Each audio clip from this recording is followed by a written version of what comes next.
a very warm welcome to what promises to be maybe the most revealing show I've had in a long time. I have a lot of very super fascinating stuff for you. Deputy Governor of Kilifi County, who is now in forced quarantine, Gideon Saburi, has spoken, and is very remorseful. That should be interesting to hear what he has to say after all the drama. And quite a lot of other stuff that will help us see a lot clearer than before you took in this show. But we're going to start with what unfolded yesterday, very sad state of affairs, at the crossing of the Likoni Ferry in Mombasa. But before we get into our show today, small heads up. A company called Curfew Solutions is offering a free eBook on how to make money online. Now, even if you always thought that it is impossible to make money online, that it's some kind of scam, this is a perfect opportunity because this ebook is completely free. You don't have to spend anything. And most inhabitants of this planet are now fairly free. They don't have much to do. So really, you have no excuse taking this opportunity to explore the world of making money online and discover for yourself whether it is possible or not. And of course, this free ebook will help a great deal. Now, there's a link in the description area below this video. Just click on it. And then what will happen is that you'll be asked for your email address. Just fill in your email address. And then you'll receive the free ebook, which will give you the basics of what is involved. So you don't have to worry if you know nothing. This is perfect for you because it explains in simple language and gives you the basics, what you need to do, and a little more, so that you can actually get started. So I recommend it. Let me also add that if you're out there and you have something that you'd like me to recommend to viewers on this channel, just drop me an email. Use the email address you see on your screens right now. Drop me an email, tell me what the product is.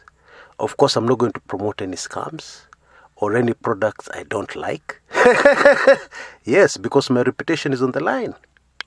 Now, let's get down to today's business. I've lived in Mombasa for very long stretches of my life, and I've always thoroughly enjoyed my stay in Mombasa.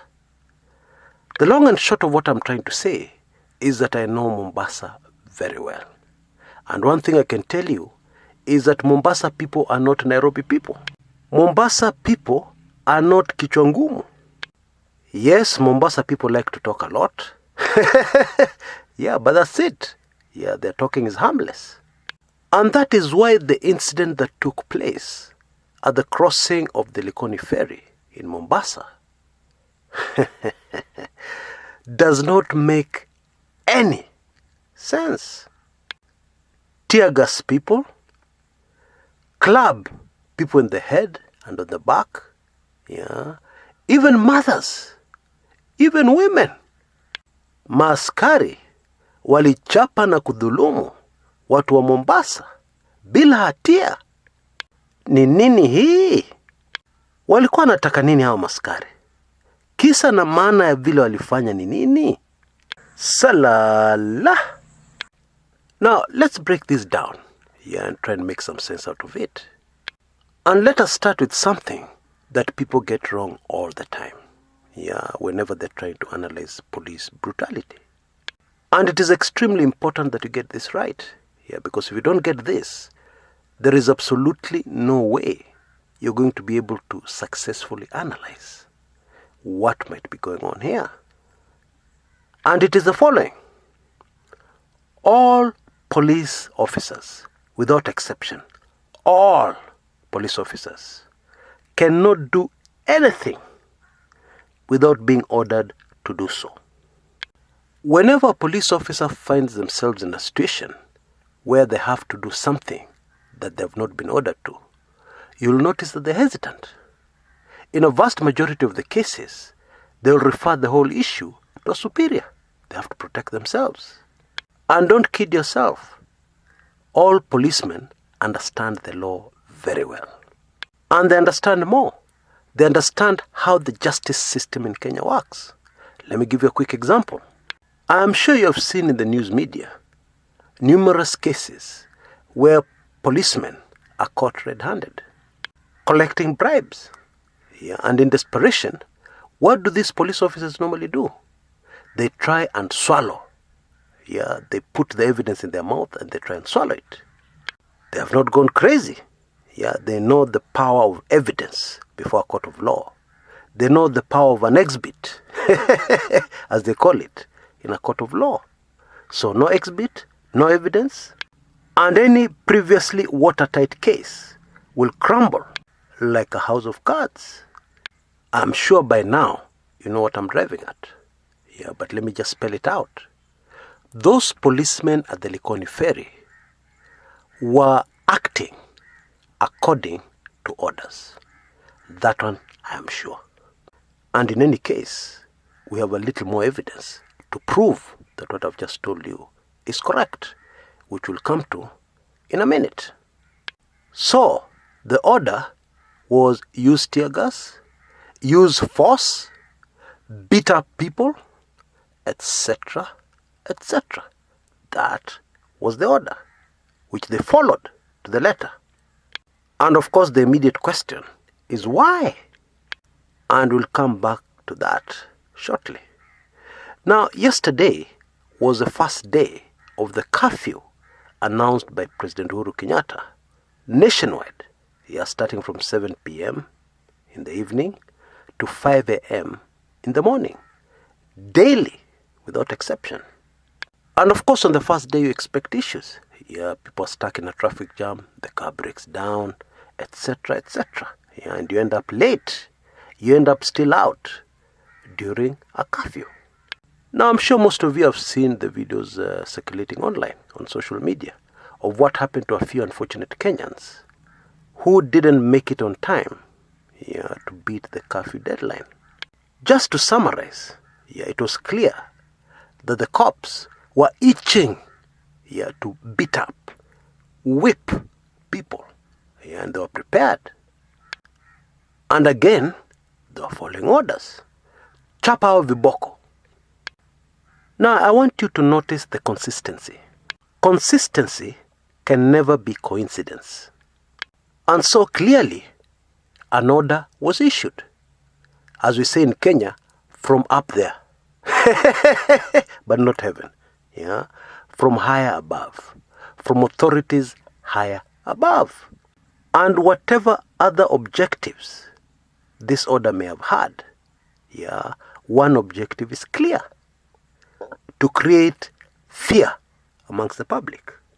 Granted, fear is very effective in crowd control. And in a crisis like this one we're facing, the problem in Kenya is that you don't have enough policemen. And so, I would like to speculate, in order to ensure that you don't get into a situation where you're stretched completely thin, and you end up not being where you're supposed to be, instill fear in the public. And what that means is that today, after yesterday, you no longer need many policemen at the ferry crossing. Even a single policeman is enough. People will go out of their way to maintain order. They'll do as they're told, remembering what happened the previous day. Even if they are not there, the images and the videos are all over social media. The stories have been told in Likoni, that somebody got injured badly, as a result of that encounter with the police. So when you're crossing the ferry today and on the other days, be careful. Don't mess around. And I'm sure people will be talking about police brutality and what happened at the Likoni Ferry crossing yesterday for a long time to come. So much so that they'll miss something else, much more important. Now, I'm not saying it is not important that mothers got clobbered. No.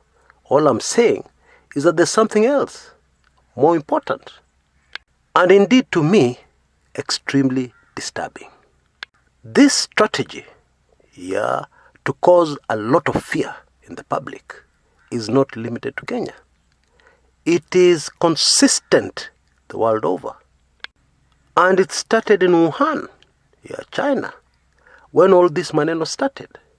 Conveniently, there were very good cameras on the spot, to record people falling down on the streets, as a result of this virus, and possibly dying. Now, I'm fully aware of the fact that people carry phones all over the place and all phones have cameras. But these phone cameras, with the same human beings, have not been as effective in other emergencies that have unfolded around the world.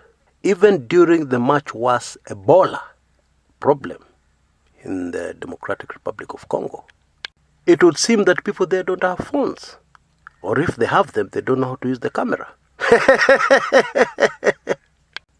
But let's move away from the camera. That one you can argue against effectively. Media reports. Now, usually, when a celebrity or somebody who's well known passes on, one of the first things they mention in the report is their age. But then I look at this report about this famous African musician who passed on from the virus, and I look for his age, and I can't find his age in the article. And I have to Google it. And when I Google, I see other information. Like he struggled with cancer. And I ask myself, why wasn't all that information on the article about how he died from the virus? You know what some journalists do sometimes?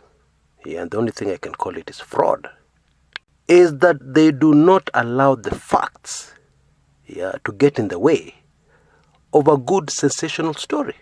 So what you do to really attract attention is that you leave out the facts that will water down the story and include only the facts that will give you a big story. Or sometimes when your conscience really eats at you, you're forced to tuck in that very critical piece of information right at the bottom of the article, where most of your readers will not get to. For example, you talk about this man who bit the leg of a dog. You dwell a lot on the action, the actual biting of the dog's foot, and then in the very last sentence of that long article, you write, by the way, the main objective here was that the man was using his teeth to bite out ticks from the dog. Something like that. Bottom line, there is somebody or some people on this planet who are on a mission to cause as much fear as possible amongst the public, amongst the inhabitants of this planet.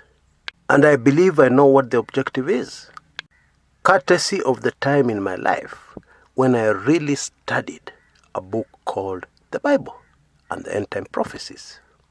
Now, this is not a message to Christians. This is not Chris going all religious on you. No, relax. What I want to say is this, and it doesn't matter what religion you are, you're going to be affected. I believe the objective is to prepare me and you and the whole world for the time which is coming, and indeed the time which is already here, when our civil liberties will be taken away. You will have absolutely no say in what is happening to you. You will not be allowed to think and to reason. All you will be required to do is to follow instructions to the letter. Period. Human rights? Hiyo ni kitu gani? What is that? Do you want to die? All you have to do is obey instructions. You must obey instructions. Period. And unfortunately, there are many who will take in this video today, my show today, and they'll be angry. They'll not want to listen to what I'm saying. Why?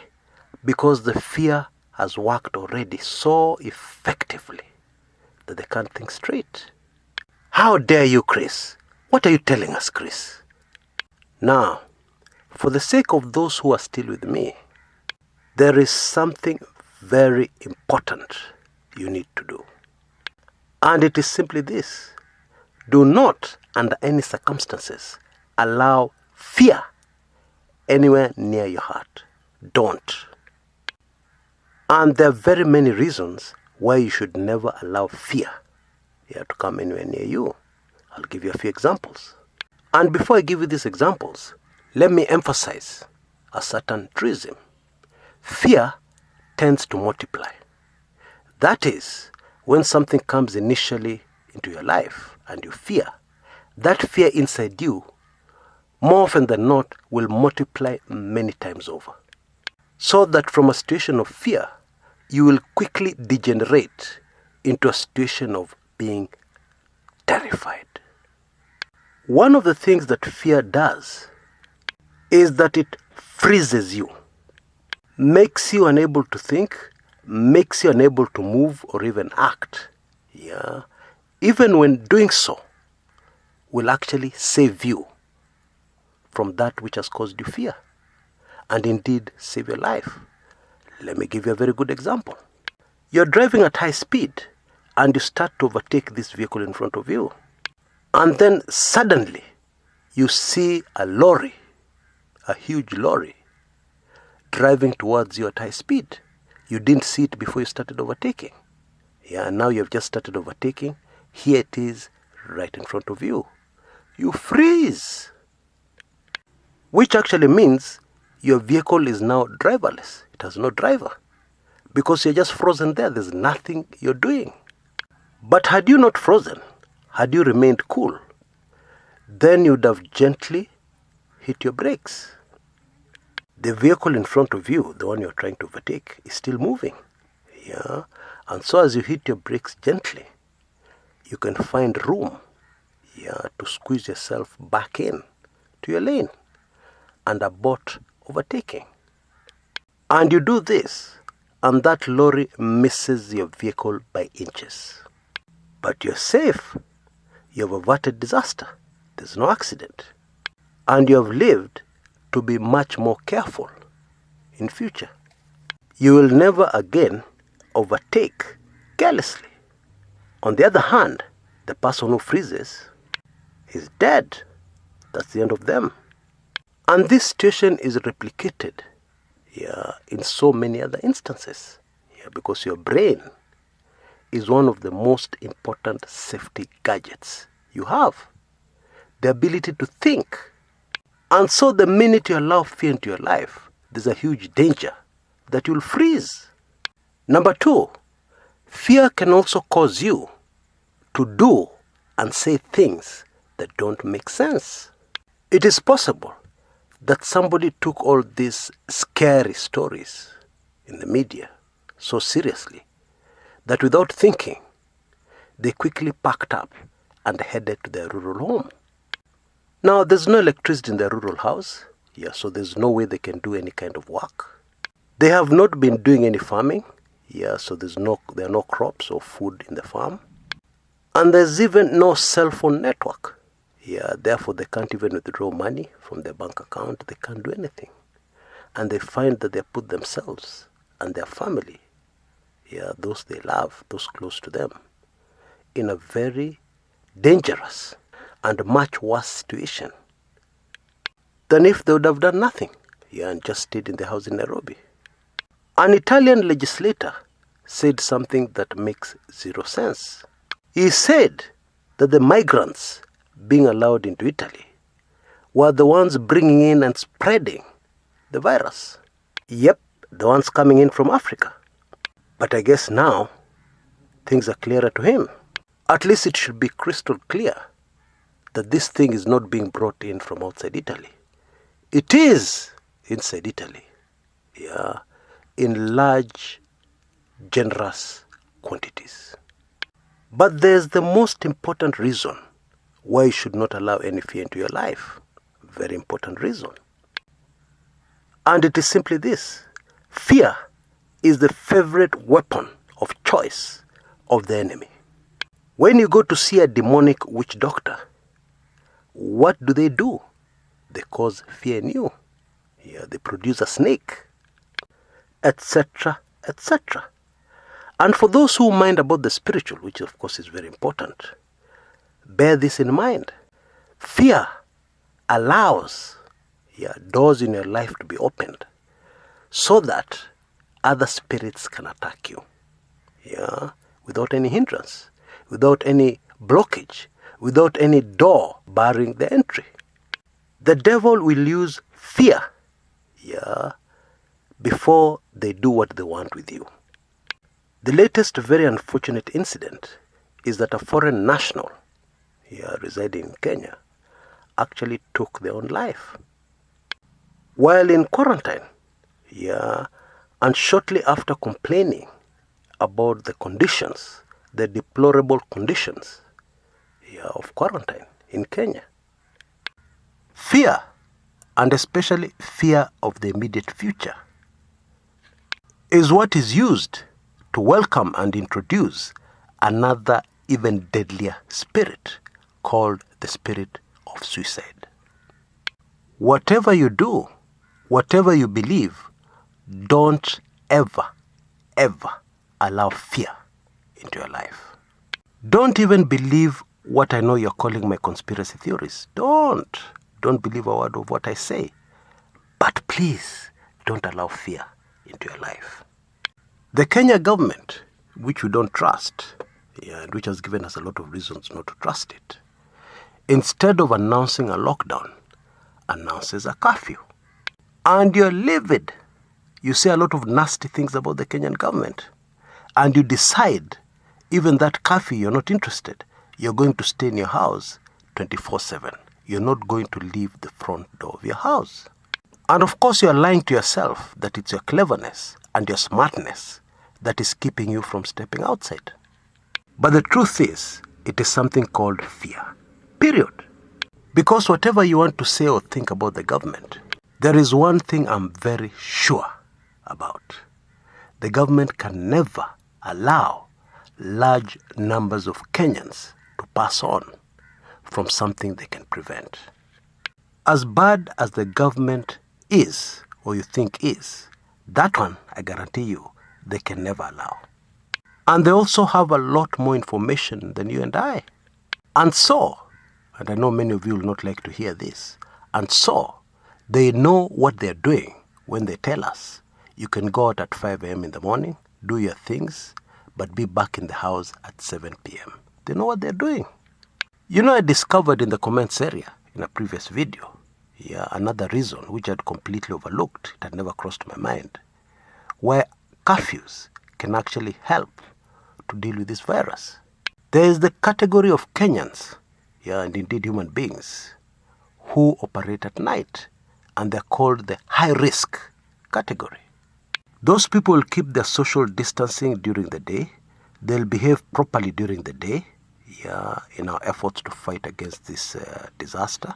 But under the cover of darkness, after 7 p.m., they will slide back to their bad habits, visiting brothels, interacting with people at close range whom they have no idea about, sharing drinks at clubs and other places, while totally ignoring and laughing about this crisis and telling people it doesn't exist, etc., etc.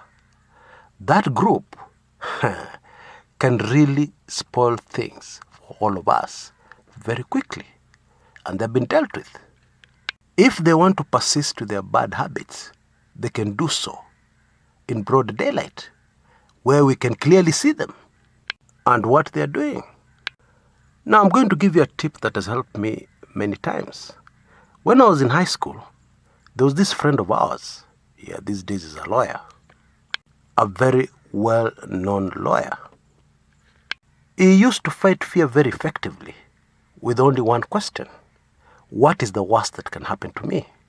He would say, what is the worst that can happen to me if I'm caught drinking alcohol at the showground?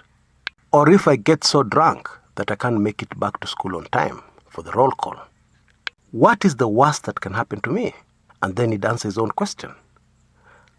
I'll be suspended for 2 weeks, asked to come back with my parents, then I'll be caned, and then it'll be all over. That analysis was very effective in fighting fear. So let's apply it to our situation today. What is the worst that can happen to you? Because at the moment you're well, what is the worst that can happen to you? You can actually be found positive for the virus. That is all. Yeah, and by the way, it's not a death sentence. We know that. You could recover. And then you have not reached there. When you reach there is when now you can look at your new options. But the options on the table right now is that you're well. You can move around. You can take the precautions recommended by experts and the government. Social distancing, avoiding crowds, even small ones, washing your hands frequently, sneezing into your elbow, etc., etc. You can observe all those precautions. Yeah, and you're well. You're okay. You're healthy. And the best scientists in the world are working around the clock, yeah, to find a solution. So there's no reason to fear. Yeah, there's no reason to allow fear into your life, which will multiply and freeze you and cause other bigger problems. Why create bigger problems in your life than what you already have? It doesn't make sense. Now, I'll end today's show with the words of the Kilifi Deputy Governor, Gideon Saburi. A parent, a father of 3, we are told.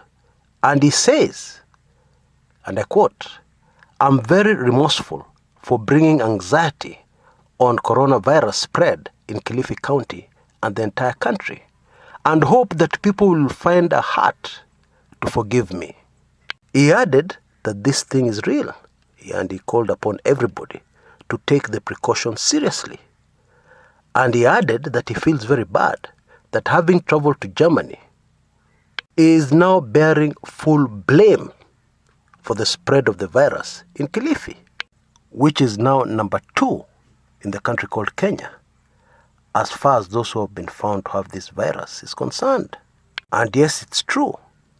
Most people in Kilifi believe it is thanks to this one man. But he has now asked us to find it in our hearts to forgive him.